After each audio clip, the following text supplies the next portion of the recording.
तो राहुल गांधी ने अभी नरेंद्र सरेंडर का एक टर्म कॉइन किया है।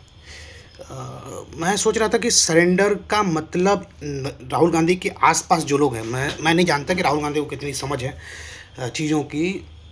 होगी, पढ़ के आए विदेश से, बड़े परिवार के लड़के हैं। मतलब बड़े परिवार के बुजुर्ग हैं, अब तो लड़के नहीं हैं वो। तो जो बड़े परिवार के बुजुर्ग हैं, तो उनके आसपास के लोग समझा रहे हैं, जो समझा रहे हैं उन्होंने कितना समझाया है सरेंडर के बारे में मुझे नहीं पता। लेकिन मैं कुछ चीज़ें जो अभी तक पढ़ी है मैंने, जो थोड़ा बहुत इधर-उधर पढ़ा है, अभी तक जो जानता हूँ, जो चीज़ें मेरे दिमाग में आई हैं, जहाँ से पढ़ लिख के वो चीज़ें आई हैं, तो मैं सोचा कि राहुल गांधी जी आपके लिए थोड़ा-सा है। शायद आपको आपकी टीम ने सरेंडर का मतलब बताया नहीं है, तो मैंने सोचा कि सरेंडर का असली मतलब और एक विद एग्ज़ाम्पल्स आपको दे दूँ। सरेंडर का मतलब होता है कि आपने आपने अपनी शर्तों को दरकिनार करके और आप दूसरों की शर्तों पे जाके और आपने बोला कि ठीक है भैया, हम हार गए। तो अब मैं गिनती करवा रहा हूँ, शुरू से स्टार्ट करते हैं ना। कि आज देश को आज़ादी मिली 1947 में। 1947 के पहले आज़ादी के समय हमारे देश का पार्टीशन हो गया। लेकिन देश का पार्टीशन किसने करवाया? अंग्रेज़ों ने। ये सब मानते हैं कि अंग्रेज़ों ने करवाया। अंग्रेज़ों ने पार्टीशन करवाया। लेकिन अंग्रेज़ों ने पार्टीशन करवाया और कांग्रेस एक तो झूठ बोलती है कि ये हिंदू महासभा की चाल थी। नहीं, ये कांग्रेस और मुस्लिम लीग की चाल थी। हिंदू महासभा का तो कोई सांसद भी नहीं था उसका। अगर उसका होता तो वो हिंदू राष्ट्र बनाता ना। आप प्राइम मिनिस्टर बने तो आपकी रिस्पॉन्सिबिलिटी थी ना इस देश को रोकने की। मान लिया हिंदू राष्ट्र हिंदू महासभा से इतनी ताकत थी उस समय कि वो दो देश बांट दिया उसने, और आप कुछ ना कर पाए। तो फिर किस बात घंटा आप प्राइम मिनिस्टर थे? किस बात के प्राइम मिनिस्टर बने जब आप एक हिंदू महासभा जैसी नॉन एमपी वाली या नॉन पावरफुल एक ऑर्गेनाइजेशन के आगे घुटने टेक गए? तो आप या तो हिंदू महासभा के सरेंडर कर गए, या आपने मुस्लिम लीग के आगे सरेंडर किया और हिंदुस्तान के दो टुकड़े करवाए, या फिर आपने एडवीना माउंटबेटन, जैसा लोग बोलते हैं कि आपकी एडवीना के साथ बहुत अच्छी दोस्ती, तो आपने उसके सामने घुटने टेके और आपने देश के दो टुकड़े करवा दिए, एक नया पाकिस्तान बनवा दिया आपने। चलिए बढ़िया। दूसरा, let's come to the second part. आपने फिर सरेंडर किया चाइना के सामने। ये हम मतलब मुझे बोलने की ज़रूरत नहीं है, या ऐसा नहीं है कि ये प्रोपेगेंडा है, ये सच है, ये ट्रूथ है। और आप राहुल गांधी के परदादा ने, ग्रेट ग्रैंडफादर ने खुद बोला संसद में कि हाँ, हमने ये हमारी हार है। और फिर उन्होंने ये भी बोला कि सियाचिन पे, अरे भाई वहाँ पे घास उगती नहीं है तो आपको क्या जरूरत है उस ज़मीन का, छोड़िए ना, हटाइए। तो उनको ये काउंटर भी किया गया था कि नेहरू जी, वैसे तो आपके सर पे बाल नहीं है तो आपका भी गला काट के दे दिया जाए किसी को। तो वो भी एक बात हुई थी संसद में। ऐसे हैं चीज़ें, ऑन रिकॉर्ड ये सब चीज़ें हैं। तो आपने सरेंडर किया चाइना के सामने, और आपने सरेंडर किया हमारी सियाचिन का एरिया, जो अक्साई चीन का एरिया है, आपने सरेंडर किया। आपने अरुणाचल प्रदेश का बहुत सारा पार्ट सरेंडर कर दिया। लेकिन नहीं, वो सरेंडर नहीं है। आपने सरेंडर किया, आपने लिखा चाइना को, लेटर किया कि मैं श्रीलंका के प्राइम मिनिस्टर को, प्रेसिडेंट को भेज रहा हूँ आपके यहाँ, आप इसको मेरा आत्मसमर्पण माने और ये लड़ाई ख़त्म करते हैं। तीसरा सरेंडर आया, भारत को सिक्योरिटी काउंसिल की सीट मिल रही थी परमानेंट, जो आज नहीं है। भारत कितने दिनों से परेशान है। आज के डेट में हम सब के पास जाते हैं कि हमें सिक्योरिटी काउंसिल में परमानेंट मेंबरशिप चाहिए, लेकिन सब केवल आश्वासन देते हैं, कोई इस पर काम नहीं कर रहा, कोई नहीं कर रहा। लिटरली मोदी ने भी कर दिया, ये नहीं हो रहा। और क्यों होगा? जब 5 क्लोज लोग हैं, वो आप उसमें छठा आदमी क्यों आने देंगे? उनकी मोनोपोली खत्म हो जाएगी ना एक आदमी की। तो वो भारत को नहीं आने दे रहे। तो सिक्योरिटी काउंसिल की सीट सब भारत को ऑफर हुई थी, लेकिन नेहरू जी ने सरेंडर कर दिया और वो सीट चाइना को दिलवा दी कि हम, मुझे नहीं चाहिए, मुझे देने से बढ़िया आप चाइना को दे दीजिए। ये ऑन रिकॉर्ड है। फिर आते हैं हम सरेंडर की नई कड़ी में। जब ये सरेंडर हो गया, आपने सिक्योरिटी काउंसिल की सीट पे सरेंडर कर दी, फिर आते हैं मे बी मैं कुछ और बीच में छूट जाएगा, लेकिन फिर भी मैं आता हूँ। इनकी बड़ी चीज़ें हुई हैं सरेंडर का मतलब। 1947 में लड़ाई हुई, पाकिस्तान से कबीलाई और आतंकवादी अंदर आए, उनकी सेना अंदर आई कश्मीर में। उन्होंने कश्मीर कब्जा कर लिया और पीओके का एक पार्ट बना लिया। और आपने अपनी आर्मी को बोला, जब आर्मी बोल रही थी कि हफ्ता रुक जाइए नेहरू जी, आप यूएन चले गए और यूएन में आपने सरेंडर कर दिया। यूएन में सरेंडर करके आपने पीओके पाकिस्तान को दे दिया। जो भारत का हिस्सा था। ये एक और सरेंडर। फिर आते हैं एक और सरेंडर की बात करते हैं। बहुत अच्छी बात, इंदिरा गांधी बहुत बड़ी नेता, उनके शासनकाल में भारत ने 1971 की जंग जीती। भारत की सेनाओं ने उनके नेतृत्व में, मैं ये बात मानता हूँ कि इंदिरा गांधी के नेतृत्व में, क्योंकि प्राइम मिनिस्टर वो हैं, तो पॉजिटिव और नेगेटिव दोनों हिट प्राइम मिनिस्टर वो लेंगी। तो पॉजिटिव का क्रेडिट भी प्राइम मिनिस्टर के पास, नेगेटिव का क्रेडिट भी ऑलमोस्ट प्राइम मिनिस्टर के पास। तो इंदिरा गांधी के नेतृत्व में हमारी सेनाओं ने बांग्लादेश और पाकिस्तान का 2 टुकड़े करके नया देश बना दिया, और उनका 93,000 सैनिकों को बंदी बना लिया, उनके पैंटें उतरवा दी उस समय। बहुत बहुत बढ़िया। लेकिन फिर क्या हुआ कि फिर 72 में आप शिमला गई और भुट्टो के साथ आपकी क्या मीटिंग हुई। कहते हैं कि एक कमरे में भुट्टो और इंदिरा गांधी गई और मीटिंग के टाइम पे, और वो लोग कुछ बात किए। फिर भुट्टो बाहर आया हंसते हुए।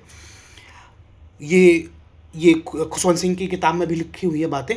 तो वहाँ क्या हुआ था, अब उस कमरे में क्या हुआ, कैसे डील हुई नहीं पता, लेकिन इंदिरा गांधी ने वहाँ पे तो इंदिरा गांधी ने 93,000 पाकिस्तानी सैनिकों को वापस कर दिया।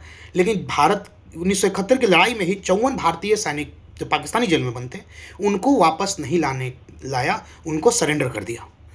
और उसके साथ ही जो इन भारतीय सेनाओं ने क्षेत्र जीते थे, 28,000 समथिंग 28-30,000 स्क्वायर किलोमीटर की लैंड थी, वो ज़मीन भी इन्होंने फिर से सरेंडर कर दी, पाकिस्तान को दे दी वापस। फिर इन्होंने पीओके वापस नहीं लिया, बोला कि पीओके नहीं, पीओके क्या रे भाई, आपका है तो पीओके हम क्यों लेंगे, और पीओके पाकिस्तान को के पास रहने दिया। ये भी एक सरेंडर था। किसकी दबाव में हुआ पता नहीं। आप तो बोल रहे हैं कि भाई निक्सन का फ़ोन आया, निक्सन ने 7 फ्लीट भेज दी थी, लेकिन फिर भी इंदिरा गांधी नहीं की। लेकिन ये वाला किसके दबाव में किया, ये नहीं बताया आपने। आखिर ये हुआ किसके दबाव में। ये शिमला समझौता के लिए किसने दबाव बनाया था इंदिरा गांधी पे, या भुट्टो ने बनाया था। भुट्टो ने ऐसा क्या बनाया था, क्यों बनाया था, भुट्टो के पास ऐसा कौन सा राज है गांधी फैमिली का कि भुट्टो ने आपको बैकफुट पे डाला और आपने ये सारी चीज़ें सरेंडर कर दी। फिर हम आते हैं इंदिरा गांधी के सरेंडर पर। इंदिरा गांधी तो ये और आगे बढ़ी, इन्होंने पूरा संविधान ही अपने सामने सरेंडर करवा दिया। इंदिरा गांधी ने इमरजेंसी लगवाई, अपने एक लड़के के सामने सरेंडर कर गई, लोग कहते हैं, और इमरजेंसी लगवाई। उस लड़के ने क्या क्या किया, नसबंदी और क्या प्रोग्राम निकले, सब कुछ पूरी दुनिया जानती है। फिर आपने प्रेस को अपने आगे सरेंडर करवाया इंदिरा गांधी ने। विदेशियों के सामने इंदिरा गांधी सरेंडर कर रही है, और भारतीयों को अपने आगे सरेंडर करवा रही है। That's our prime minister. अच्छी चीज़ें भी उनके 1971 का वार का क्रेडिट भी मैं उनको दे रहा हूँ, लेकिन इसका भी क्रेडिट उन्हीं को दूंगा, किसी और को नहीं दूंगा। फिर आता है उनके फादर, मतलब हमारे राहुल जी के पिताजी, आदरणीय स्वर्गीय राजीव गांधी जी। फिर इन्होंने क्या सरेंडर किया, इन्होंने इस्लामिस्ट जिहादियों के जो भारत में थे उनको उनके आगे सरेंडर कर दिया। और सुप्रीम कोर्ट ने एक फैसला दिया था साहबानों का कि आपको भाई डिवोर्स हुआ है तो आपको कंपनसेशन मिलेगा, मंथली मुआवजा भत्ता, वो देने से रोकवाने के लिए 100-150 रुपये की बात थी। वो शायद इतना ही अमाउंट होगा, तो बहुत मामूली सा अमाउंट था।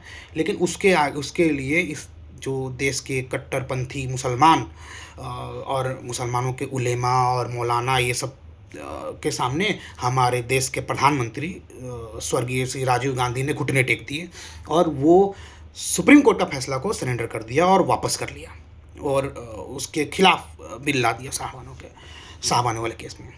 फिर इन्होंने सरेंडर किया श्रीलंका में। आप बिना किसी से कंसल्ट किए ढंग से आपने अपनी पूरी की पूरी फौज, बहुत सारी फौज आपने श्रीलंका में उतार दी, जहाँ की ज्योग्राफी का आपको पूरी डिटेल नहीं थी, आपके पास वहाँ पे आपके सैनिक लड़ने के लिए तैयार नहीं थे उस समय, और आपने वहाँ पे उनको मरने के लिए छोड़ा। ये फैक्ट है जिसका खामियाजा हुआ कि आप श्रीलंका की लड़ाई में कूदे, और आज आपने अपनी जान गंवाई, उसके कारण आपकी जान गई राजीव गांधी जी की। तो ये उन्हीं के कारण हुआ, उनकी खुद की गलती का क्रेडिट उन्हीं को चाहिए भाई।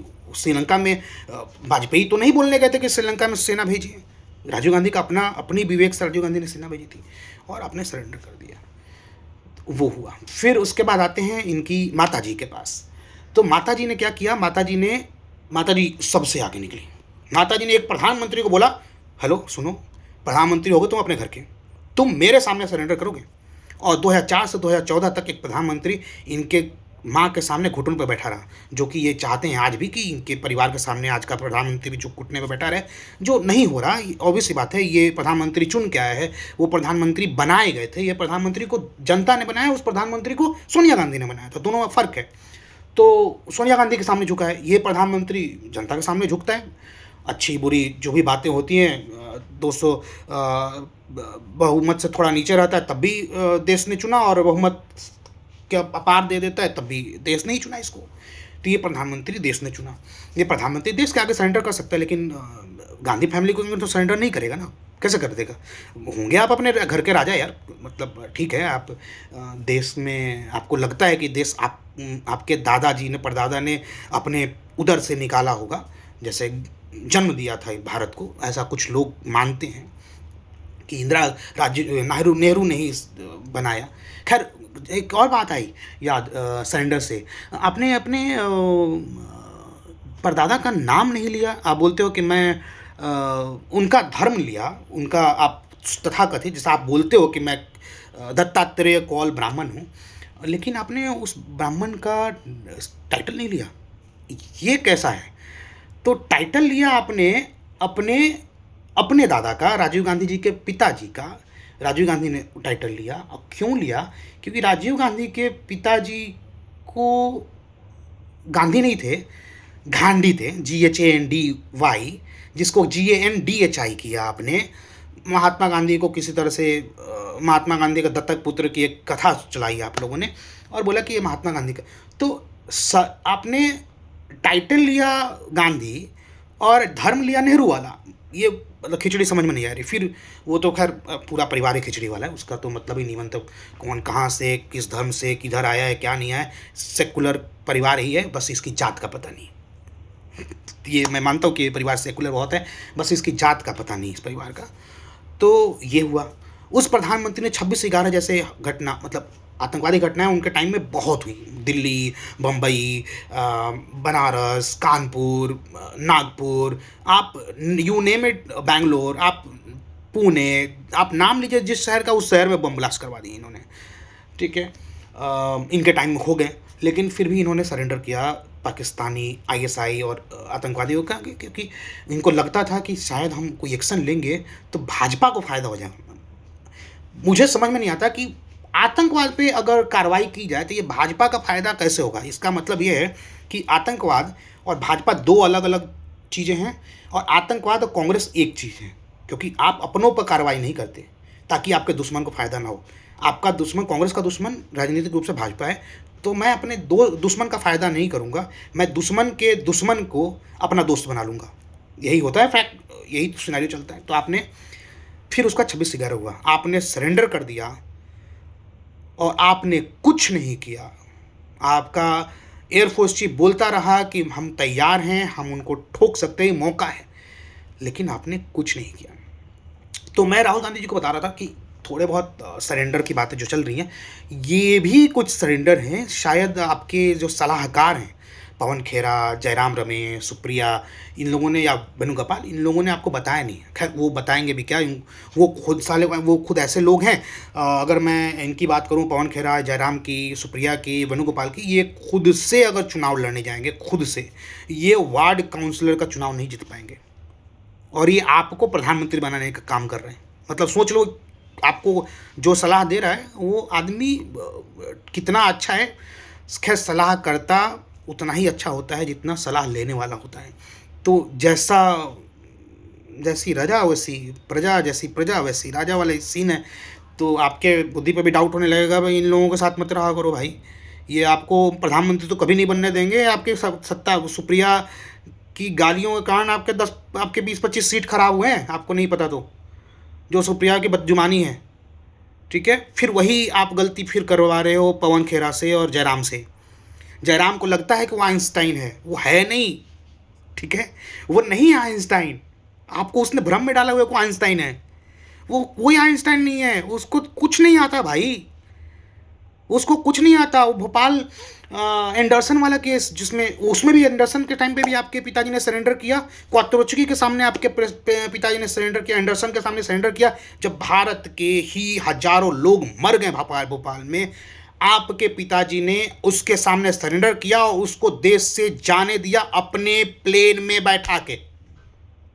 ये हुआ है, ये किया है आपके परिवार ने। देश में अपने भारतीयों के हजारों लोगों की जान आपको कुछ नहीं लगी। आप उन जानों के बदले में मारने वाले के सामने सरेंडर कर गए और उसको देश से बाहर जाने दिया। आप क्वात्रोचुकी के सामने सरेंडर कर गए, जिसने वो फोर्स जैसे स्कैम में जिसका नाम आया, जिसका सब कुछ डिटेल था, उसके अकाउंट्स फ्रीज हो गए थे, आप उसके सामने सरेंडर कर गए और उसके अकाउंट अनफ्रीज करवाए, उसके केस लड़ने का खर्चा आपने दिया।